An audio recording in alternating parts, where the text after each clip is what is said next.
पहलगाम में 26 लोगों की हत्या हो गई। कैसे? अब तक सरकार नहीं बता पा रही।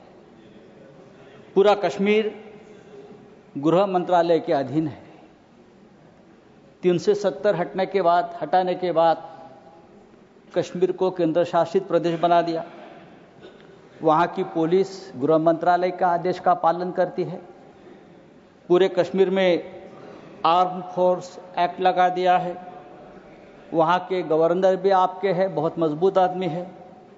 फिर भी हमला हुआ और हमलावर निकल गए। गवर्नर ने भी अपनी चूक मान्य की है कि ये चूक हो गई है, सुरक्षा में चूक हो गई है।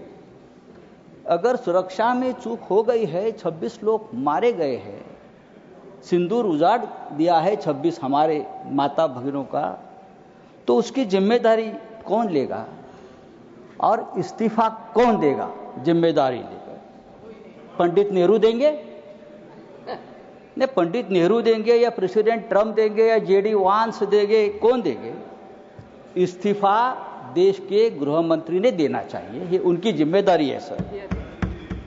इस देश में 24 घंटे में उपराष्ट्रपति का इस्तीफा लिया जाता है क्योंकि आपके बात मानते नहीं। लेकिन 26 लोगों की हत्या होने के बावजूद किसी का इस्तीफा नहीं, किसी से माफी नहीं। ये इस देश की स्थिति है। हमारे आदरणीय प्रधानमंत्री अपने आप को ईश्वर के अवतार मानते हैं, उनके भक्त उनको ईश्वर के अवतार मानते हैं। वो भी कहते हैं, उनका कहना है कि मैं समय से पहले समय को भांप लेता हूं, ये ईश्वर की कृपा है। तो क्या ये आतंकवादी पहलगाम में घुसकर 26 लोगों को मारने आने वाले हैं? ये आपने क्यों भाप नहीं लिया? ये हमारे सामने और देश के सामने सबसे बड़ा सवाल है। मैं कांग्रेस के हमारे जो नेता है उनसे कहना चाहता हूं, मेरे बाजू में बैठे हैं, यहाँ कल से मैं जो बड़े बड़े भाषण सुन रहा हूं, चाहे राजनाथ सिंह जी हो, चाहे हमारे विदेश मंत्री हो, चाहे नड्डा जी हो, सबको पंडित नेहरू की बहुत याद आती है। पंडित नेहरू हो, सरदार पटेल हो, भूतकाल में बहुत घूमते हैं आप लोग। पंडित नेहरू उन्हें सोने भी नहीं देते और जीने भी नहीं देते। सरदार पटेल की भी याद आती है। मेरा एक कहना है कि नेहरू तो महान थे, लेकिन सरदार पटेल को प्रधानमंत्री न बनाकर हमने एक ऐतिहासिक भूल की है।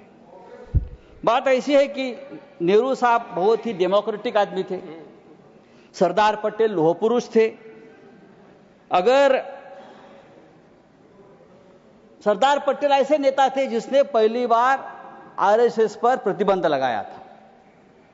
अगर सरदार पटेल जीवित होते और 10 साल, तो ये लोग आज सामने दिखते भी नहीं।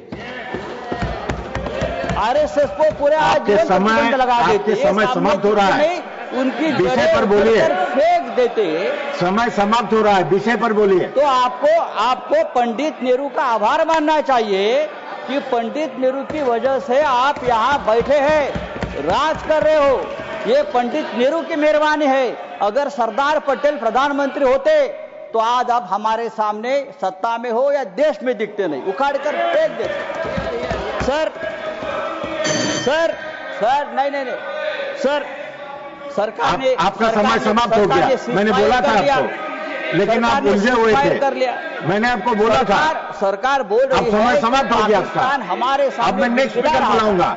पाकिस्तान हमारे सामने गिड़गिड़ा रहा था, हाथ जोड़कर हमसे रिक्वेस्ट कर रहा था कि सीजफायर कर लीजिए, युद्ध विराम कर लीजिए। अगर युद्ध विराम किया है तो युद्ध विराम के बदले में हमको क्या मिला? आप मुझे बताइए।